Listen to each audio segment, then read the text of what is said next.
Phoenix, thank you. This Phoenix, thank you.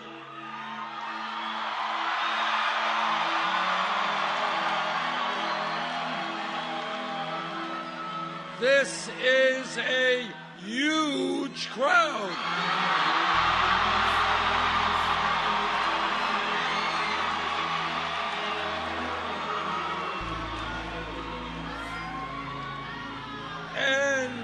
And this is a loud crowd.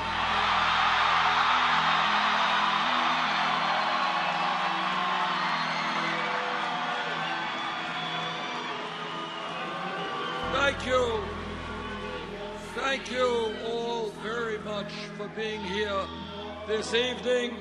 Let me thank Gilbert Romero.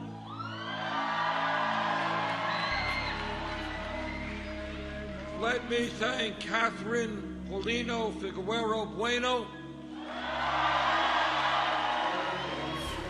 a young woman, as you know, who saw her parents arrested on television. And what this campaign is about is to making sure those types of things never, ever happen again.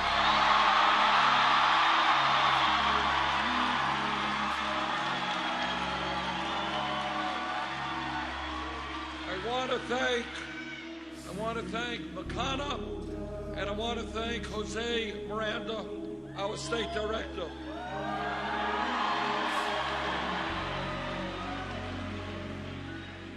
Phoenix, are you ready for a political revolution?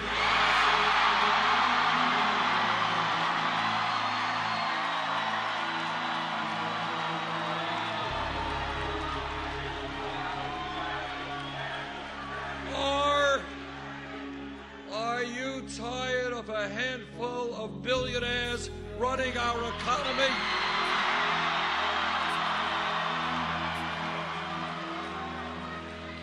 Well, if you are, you've come to the right place.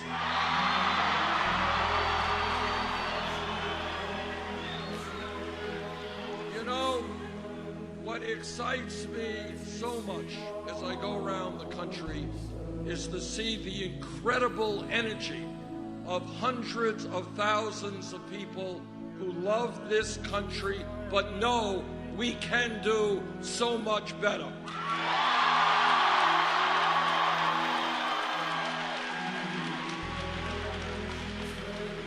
We started this campaign at 3% in the national polls. We have come a long way in 10 months.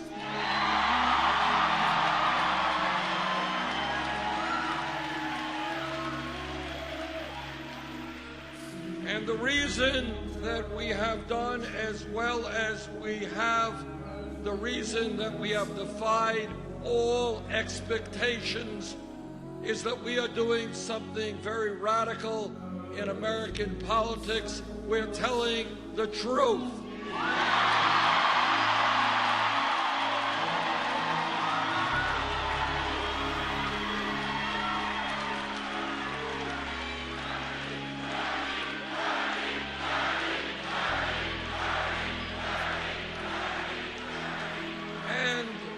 And the truth is not always pleasant. It's not always what we want to hear. But we cannot go forward unless we deal with the realities of American society today, and that is what we are going to do.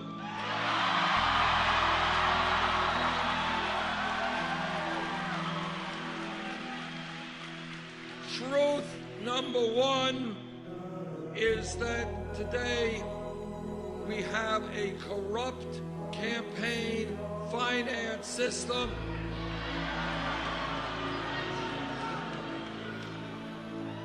With Wall Street and billionaires spending unlimited sums of money, which is undermining American democracy.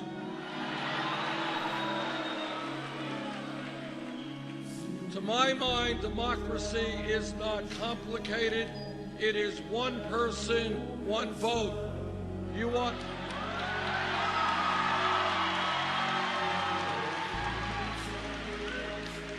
to vote for me? Great. You don't? That's okay. But what I do not want to see are billionaires spending unlimited sums of money buying elections and undermining the democracy which has made our country so great.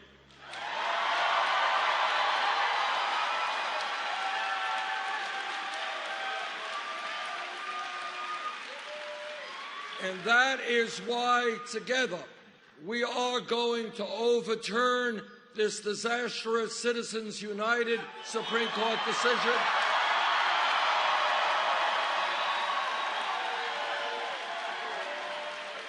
And that is why we are going to move to public funding of elections.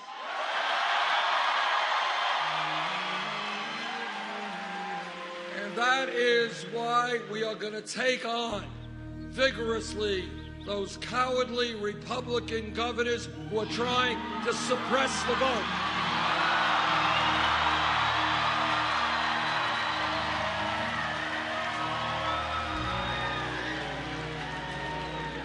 And I say to those cowardly Republican governors, if you are afraid of a free and fair election, get out of politics, get another job.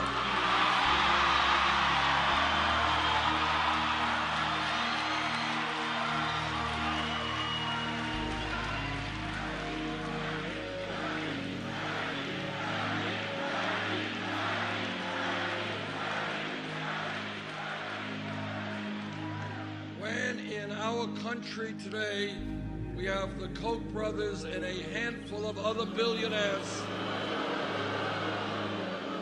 spending hundreds of millions of dollars to elect candidates who represent the wealthy and the powerful. That's not democracy, that is oligarchy.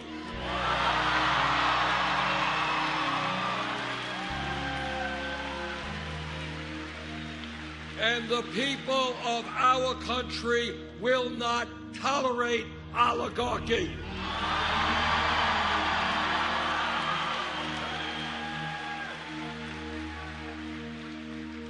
But it is not just a corrupt campaign finance system. It is a rigged economy, an economy in which we have today a grotesque level of income and wealth inequality, which is unsustainable and un-American.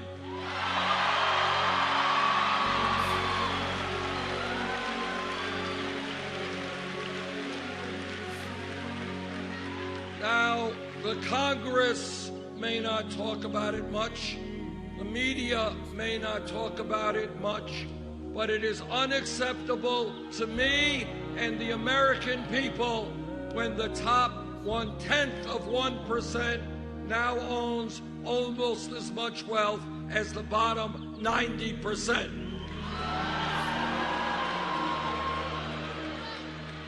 It is unacceptable to me that the wealthiest 20 people own more wealth than the bottom half of America, 150 million people. I want to give you one idea, one example of what a rigged economy is about. Turns out that the wealthiest family in this country is the Walton family of Walmart. Turns out that the wealthiest family in America who owns Walmart pay their workers' wages that are so low that many of those workers have to go on Medicaid and food stamps in order to survive.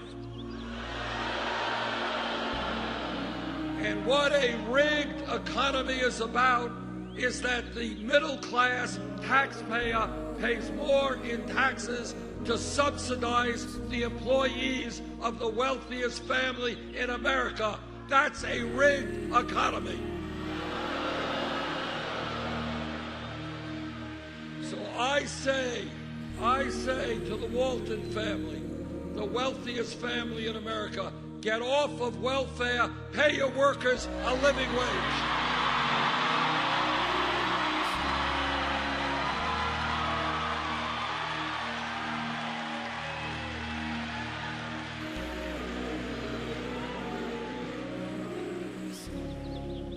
The United States of America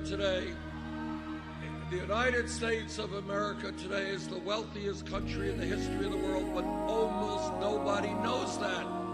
And the reason for that is we have people working 2 or 3 jobs. Mom is working, dad is working, the kids are working, marriages are stressed out, parents don't have time to spend with their kids. And despite all of that, 58% of all new income generated goes to the top 1%. You know what we are going to do together? We're going to create an economy that works for all of us, not just the 1%.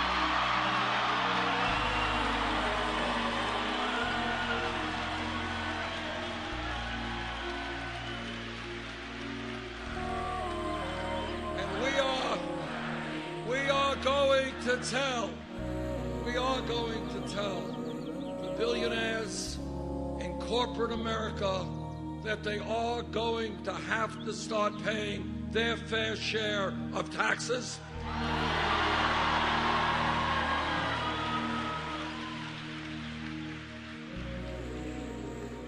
And when we talk about a rigged economy, we are going to end the absurdity of millions of our people working for $8-9 an hour because you can't make it on $8 or $9 an hour.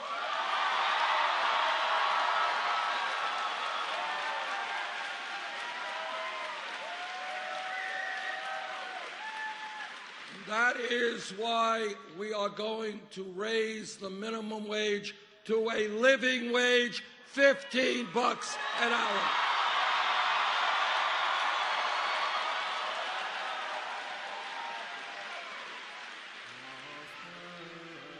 When we talk about a rigged economy, we're going to end the absurdity of women making 79 cents on the dollar compared to men.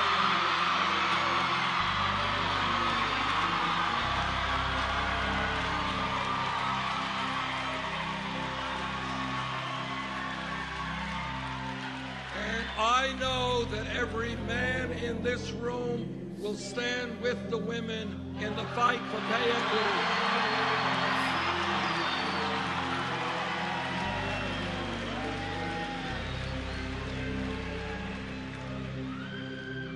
A few weeks ago, I was in Flint, Michigan. And what I observed there and what I heard there was literally beyond my comprehension, and it shook me and upset me enormously. What I observed there is that children in that city were being poisoned by a water system that had very heavy amounts of lead in it. It is incomprehensible that this is happening in the United States in the year 2016. But it's not just Flint. All across this country, our infrastructure, our water systems, our wastewater plants, our bridges, our roads, our rail system is falling apart. In the United States of America, we should have a first-class infrastructure, and that is what we're going to build.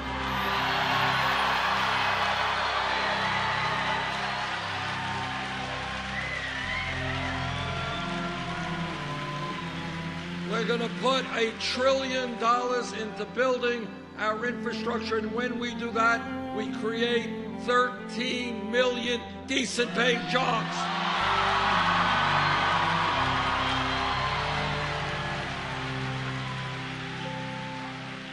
What this campaign is about is asking the American people to think outside of the box, outside of the status quo. Think about a nation not where our children are being poisoned by lead in the water, but where we have a cutting-edge infrastructure in roads and in bridges and in rail and in air transport. That's where we have got to go.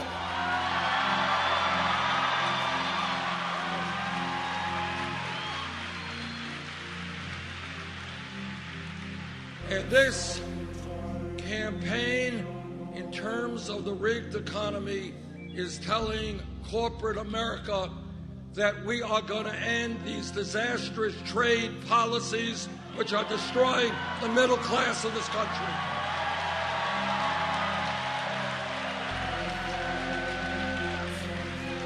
No, you cannot continue to shut down plants in America and move to cheap labor countries all over the world. All of us want to help poor people throughout the world. We can do it without destroying the American middle class through disastrous trade policies.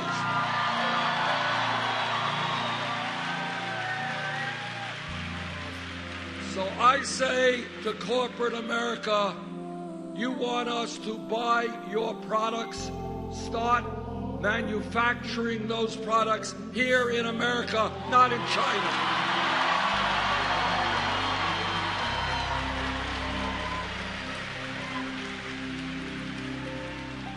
This campaign is about fixing a broken criminal justice system.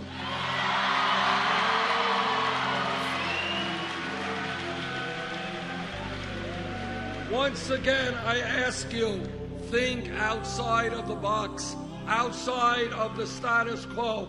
America should not have more people in jail than any other country on earth.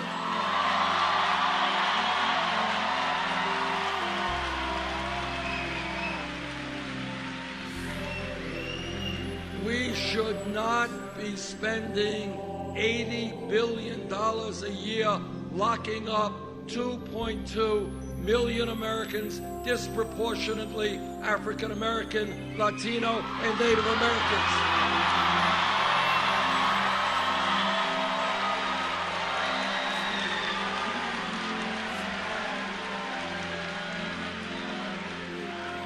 All over this country, we see very high rates of youth unemployment.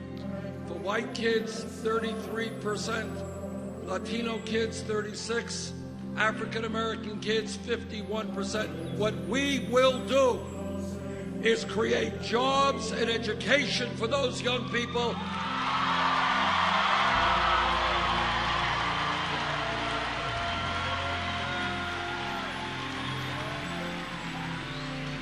And not more jails and incarceration.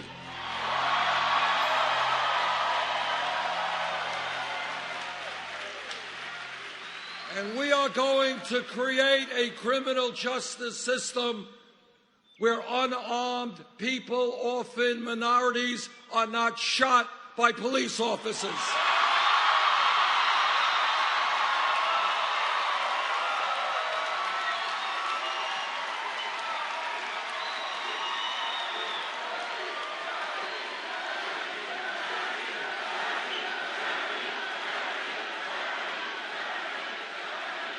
Now, I have worked with police departments all over my state of Vermont and all over this country, the vast majority of police officers are honest, hardworking, and they have a very difficult job.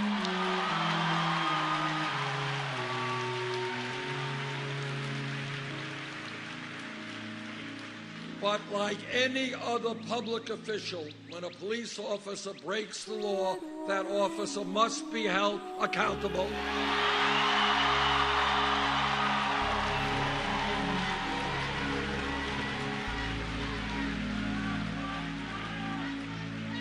We need to end the militarization of police departments.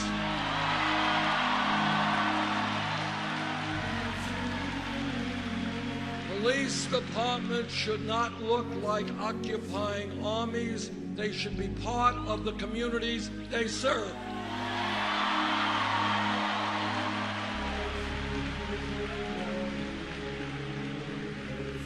And we need to make police departments look like the diversity of the communities they serve.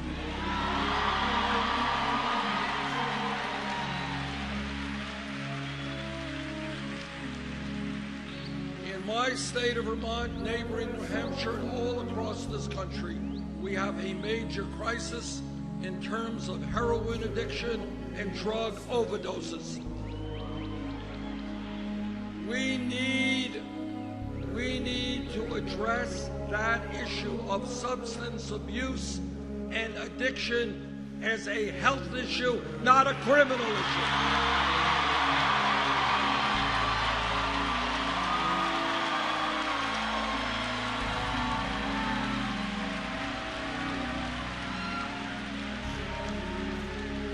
We need to rethink the so-called war on drugs.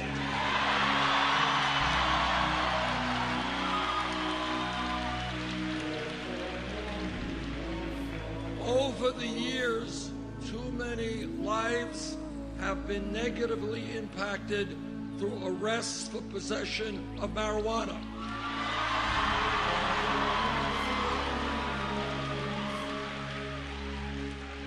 Right now, at the federal level, marijuana is considered a Schedule I drug under the Federal Controlled Substance Act, right alongside of heroin. Now, scientists disagree about the pluses and minuses of marijuana, but all of you know heroin is a killer drug. And that is why I have introduced legislation to take marijuana out of the Federal Controlled Substance Act.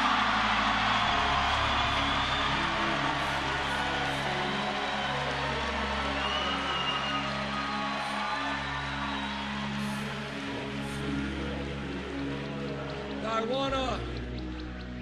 want to just tell you a brief story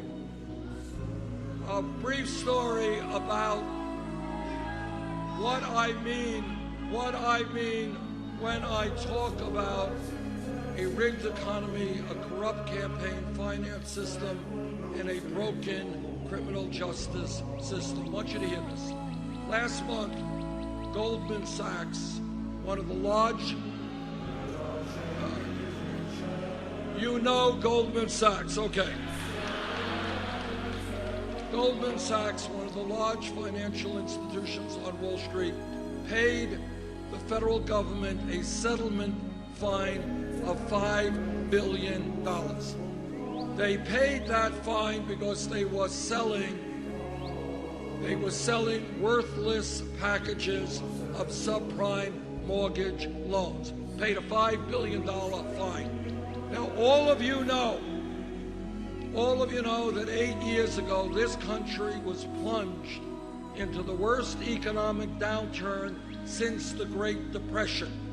As a result of Wall Street greed and illegal behavior, we lost millions of jobs, people lost their life savings, people lost their homes. That took place because of the greed and illegal behavior on Wall Street. Now today, now this is the broken criminal justice system. Today, some person in Arizona or Vermont gets picked up with a small amount of marijuana. That person has a police record for the rest of their lives.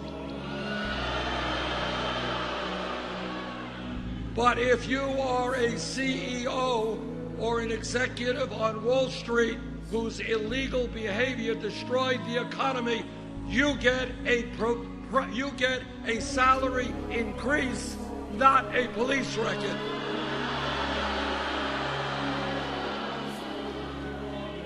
Now, what we have got to do, not going to be easy, but we will do it, is we are going to restore justice to a broken criminal justice system.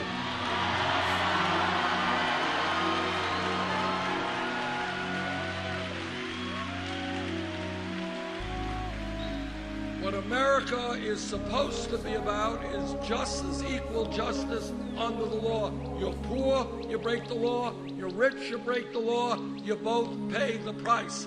That is what we're going to do.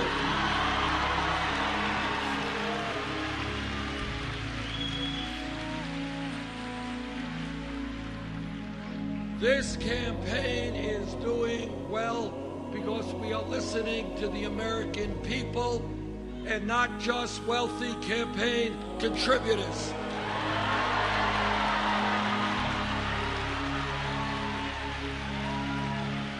I am very proud that our campaign does not have a super PAC.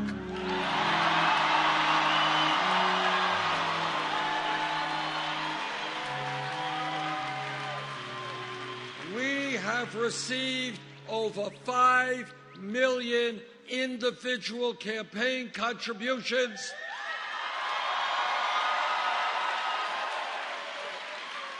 Anyone know what the average contribution is? That's right, $27.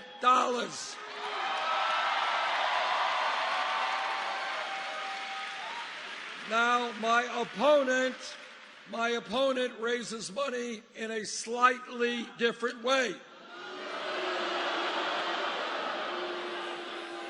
She has a super PAC which, among other special interests, has received $15 million from Wall Street. She has received money from the drug companies and the fossil fuel industry. She has given speeches on Wall Street for $225,000 a pop. Now, to my mind, if you're going to give a speech for $225,000, it must be a really great speech.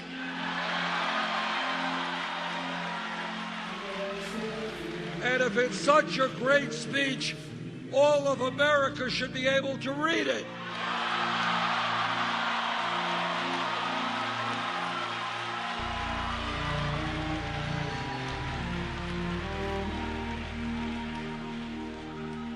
Our campaign is listening to senior citizens and disabled veterans.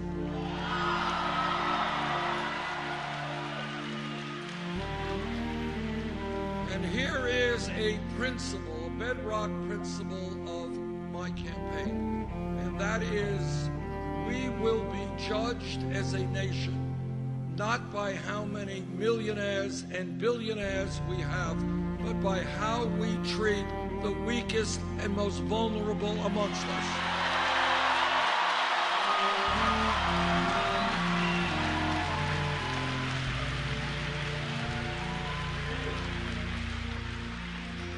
Now, while we have seen in recent years a proliferation of millionaires and billionaires, we have millions of seniors and disabled vets trying to make it on $11,000, $12,000 a year Social Security. And you know what? Nobody can make it on $11,000, $12,000 a year Social Security.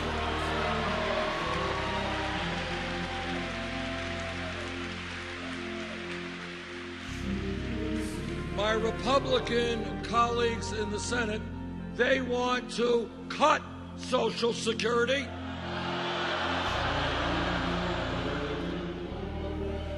And they want to give huge tax breaks to billionaires. Well, I have some bad news for them. No, we are not going to cut Social Security. We're going to increase Social Security.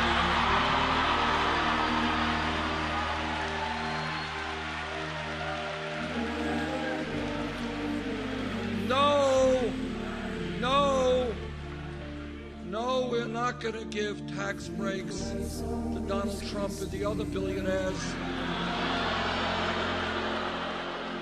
In fact, they're going to start paying their fair share of taxes.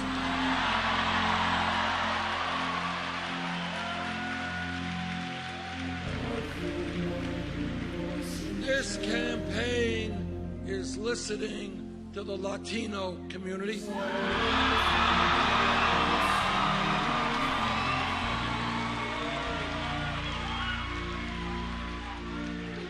What the Latino community is telling me is they are tired of living in the shadows.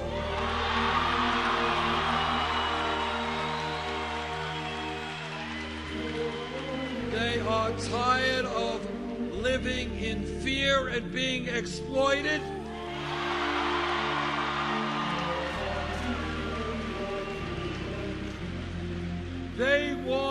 I want comprehensive immigration reform.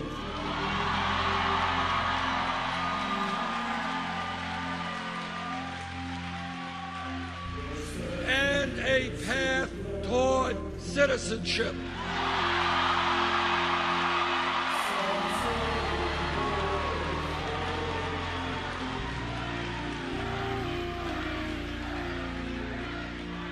My father came to this country at the age of 17 from Poland, so I know a little bit. I know a little bit about the immigrant experience. And let me just say this. We got 11 million undocumented people in this country. If the Congress does not do its job, I will use the executive powers of the presidency to do it for them.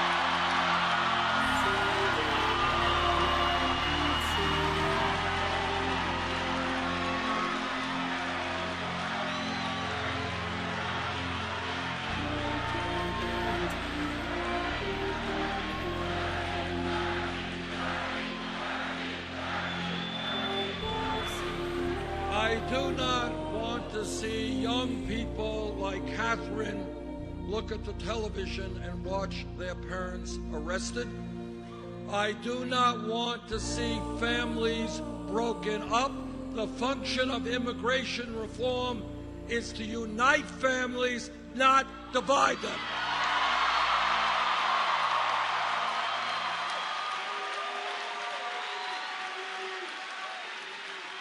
And let me say this. I know that in our country not everybody agrees with my views on immigration reform, and that's fine. We're a democracy.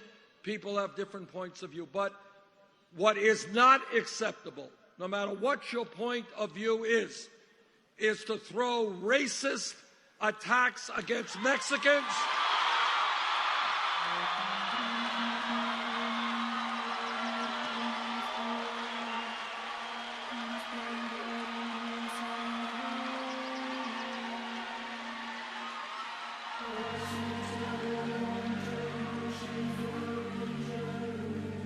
The reason that Donald Trump will never be elected president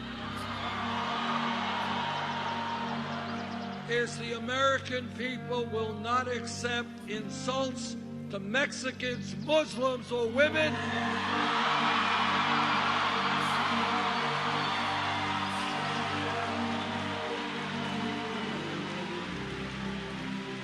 The American people will not accept a president who insults our veterans,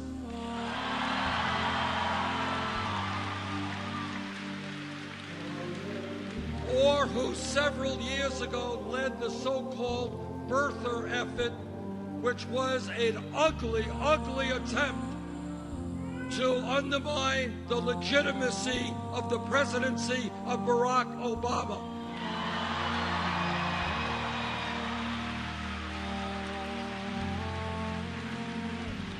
Now, you can agree with the president, you can disagree, that's democracy, but don't tell me he is not the legitimate president of this country.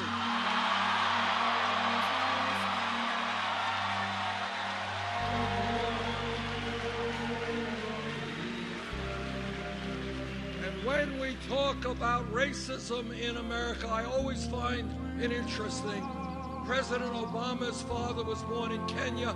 My father was born in Poland, but nobody asked me for my birth certificate.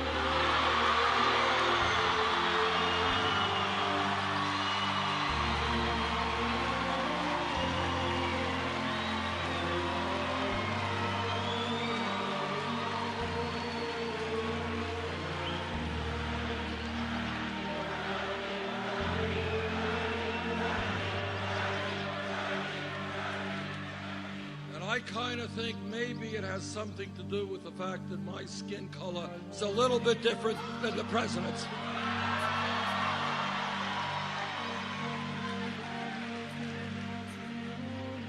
I am a member of the Senate Committee on the Environment. I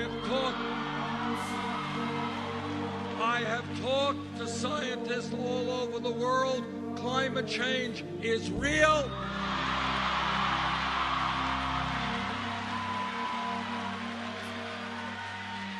It is caused by human activity. And let me tell you what the scientists are telling us. And that is, if we do not get our act together in the very near future, we are not going to leave a planet for our kids and grandchildren which is healthy, and that is unacceptable.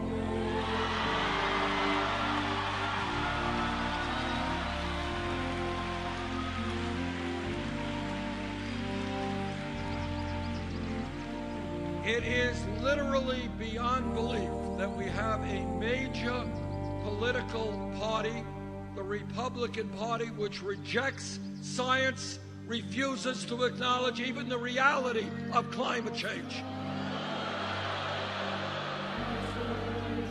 But together, we are going to take on the fossil fuel industry, transform our energy system.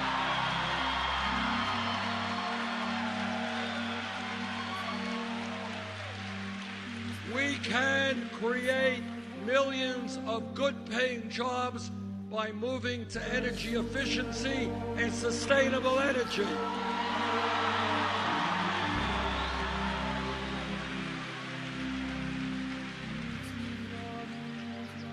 My Republican colleagues run all over the country talking about family values.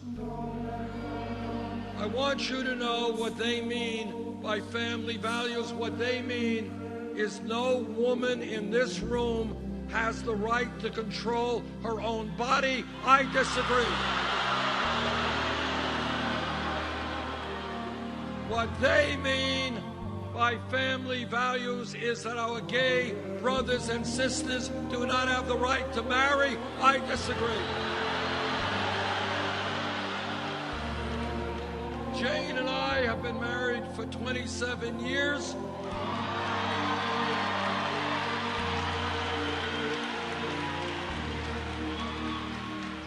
And we believe in family. But when we talk about family values, what we mean is ending the embarrassment of the United States being the only major country on earth not to provide paid family and medical leave.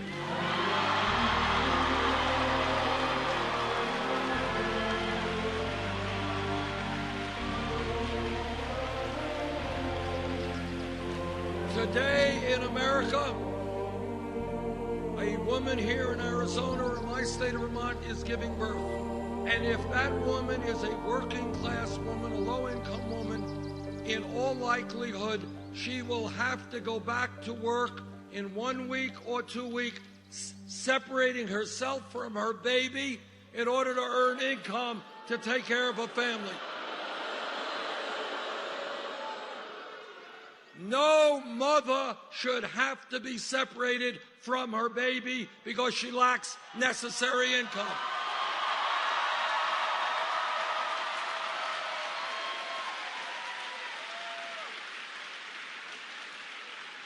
And that is why together we are going to pass 3 months paid family and medical leave.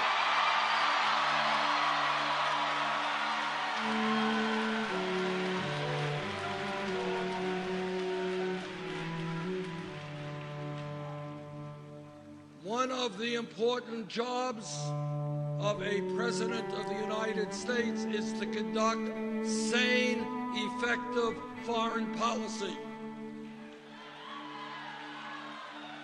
On the most important foreign policy of our time, the war in Iraq, I listened very closely to what President Bush and Cheney had to say. And I did not believe them and voted against that war.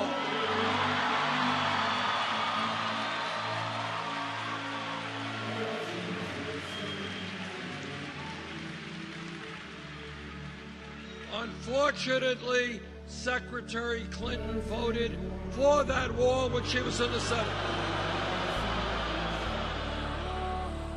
And let me make this pledge to you.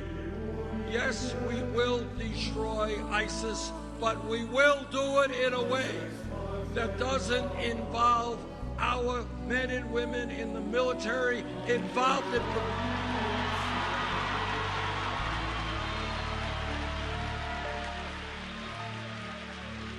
our men and women in the military will not be involved in perpetual warfare in the Middle East.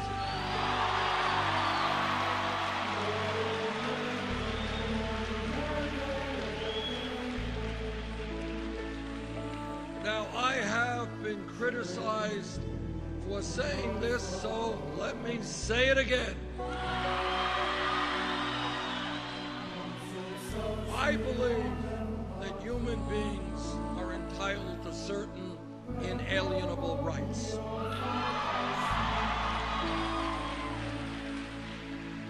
And we have a Constitution that grants us, and it's a great document, a lot of political rights.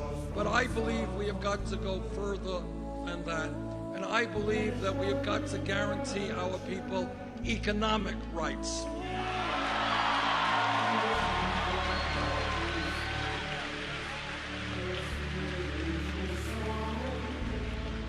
Because I remember the great leader, Dr. Martin Luther King Jr.,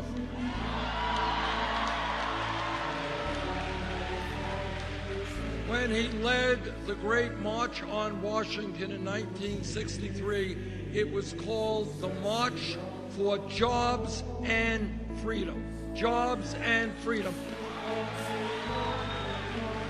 And when he died, you all remember when he died, when he was assassinated, it wasn't on a quote-unquote civil rights demonstration. He was standing up with exploited sanitation workers in Memphis, Tennessee.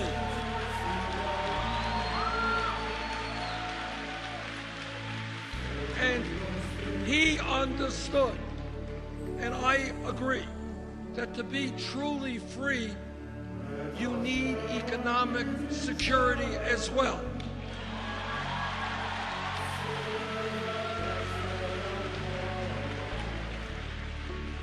Now, it turns out that every major country on earth, Germany, United Kingdom, France, Holland, Scandinavia, Canada, every major country guarantees health care to all of its people.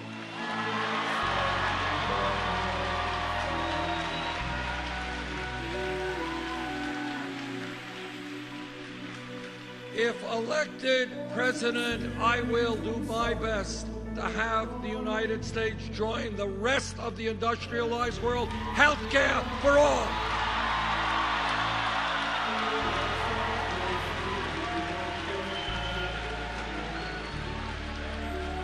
Now, what this campaign is about, again, is thinking outside of the status quo. You do not have to accept the status quo. We can do better.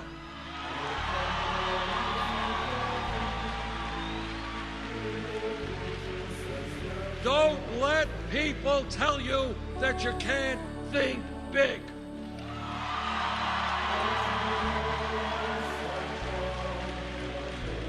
Now,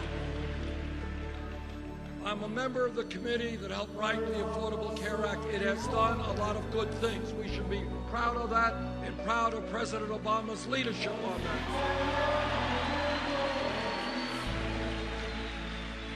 But we still have 29 million Americans uninsured.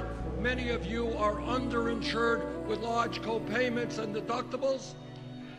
And all of us are getting ripped off without mercy by the greed of the pharmaceutical industry.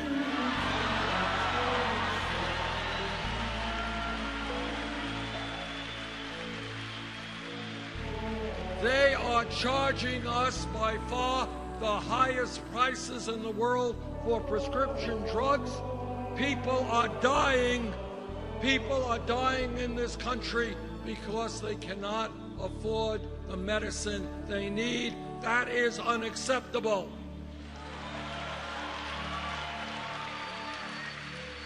And after all of that,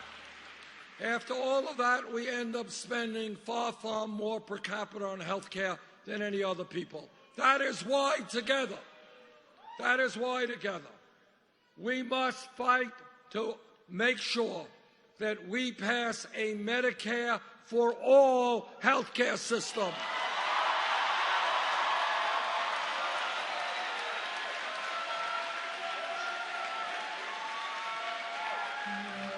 Now, I do not understand why, if Canada could do it, the UK could do it, France could do it, all of these other countries could do it, we can do it.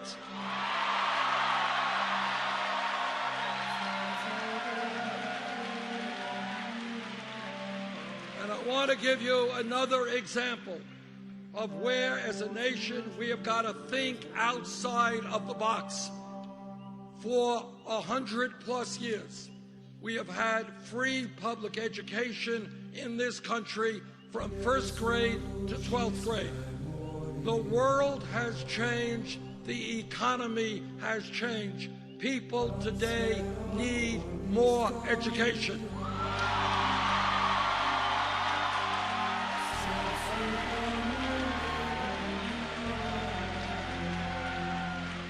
The simple truth is that today, in many respects, a college degree is the equivalent of what a high school degree was 50 years ago.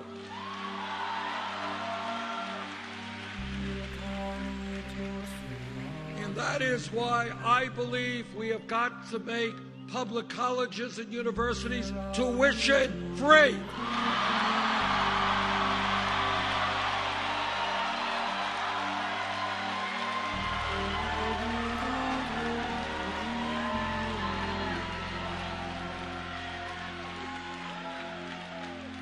This is not a radical idea.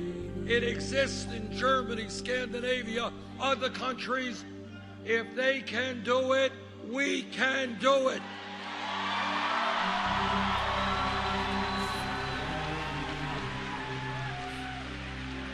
And the other related issue we have got to deal with is the outrageous level of student debt in this country.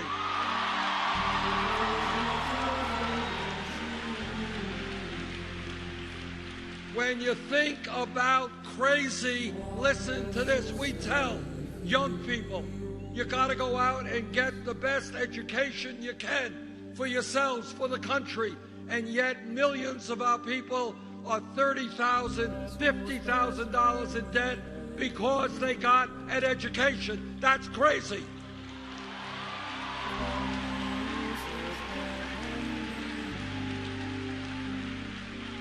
Now, I find it interesting that when Wall Street, with their greed and illegal behavior, crashed, Congress bailed them out. Now, I believe we should impose a tax on Wall Street speculation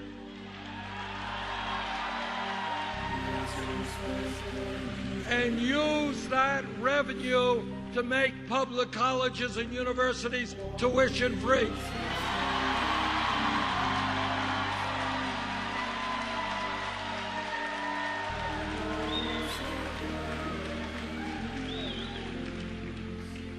Everybody here understands one important historical fact, and that is change, real change, never takes place from the top on down. It always takes place from the grassroots on up.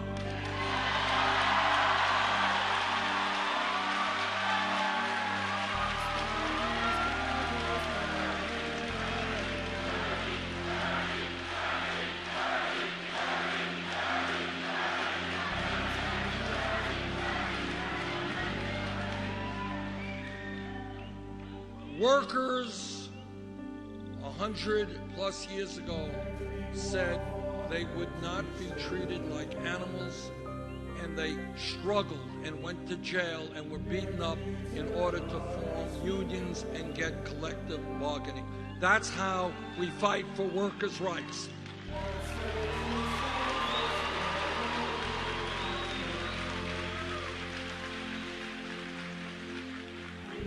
For hundreds of years, African Americans and their white allies struggled together to end racism and bigotry and segregation in America.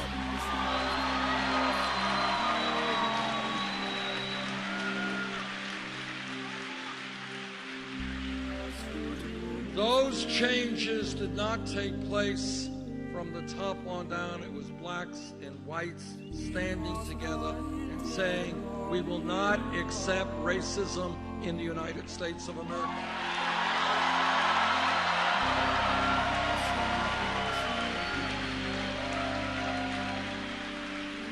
People forget, but 100 years ago, women in America did not have the right to vote, could not get the education they wanted, could not do the jobs they wanted. What happened is that people looked around and they said, hey, in America, we will not accept women being treated as second-class citizens. It's going to change.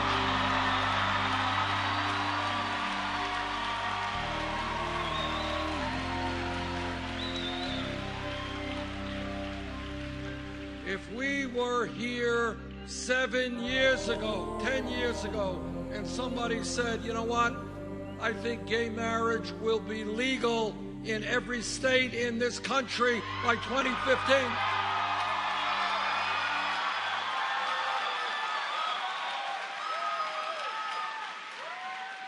Nobody would have believed it, but it happened, and it happened because the gay community and their straight allies said that in America, people have the right to love whoever they want.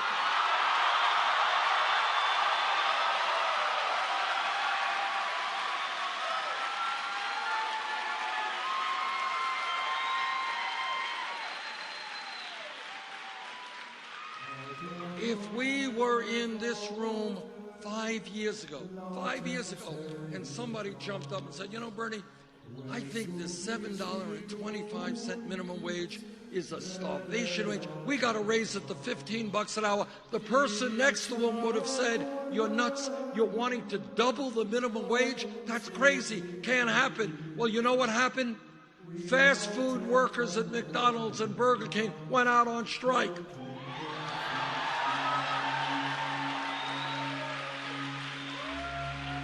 They stood up and fought back, and then you know what happened? Seattle, $15 an hour.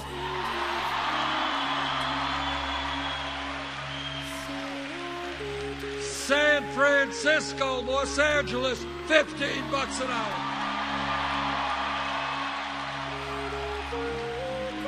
Oregon, $15 an hour. And that $15 an hour movement is sweeping the country. But here is my point, the most important point. Do not settle for the status quo when the status quo is broken.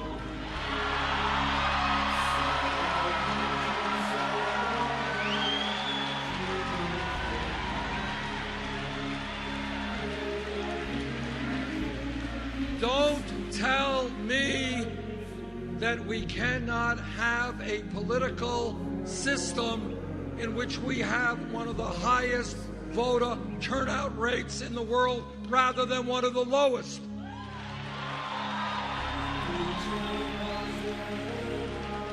Don't tell me that we have to have the highest rate of childhood poverty in the industrialized world when we have a proliferation of millionaires and billionaires. We can change that.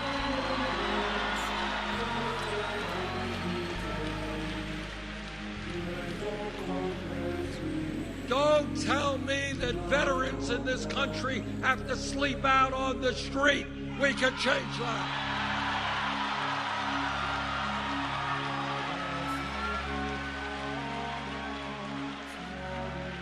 Don't tell me that in America we have to be the only major country that does not guarantee health care or paid family leave to all of our people.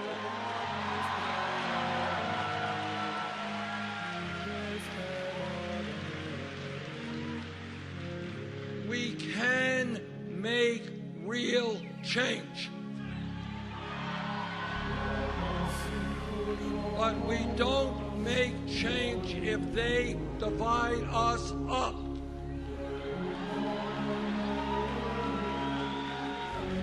What Trump is about and other demagogues have always been about is scapegoating minorities, turning one group against another group. But we are too smart to fall for that.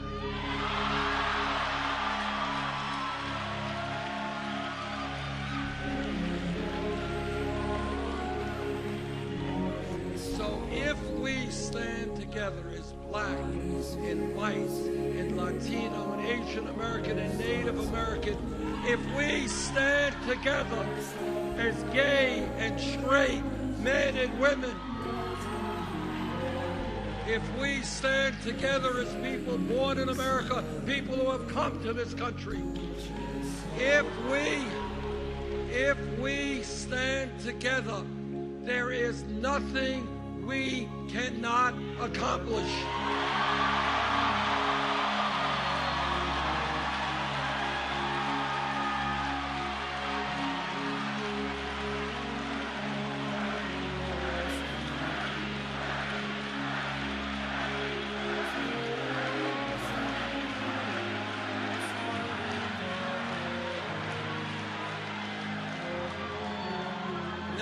Next week, Arizona has a very important election.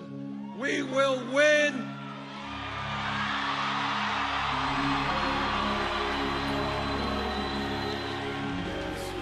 We will win if the voter turnout is high. Let's make it high. Thank you all.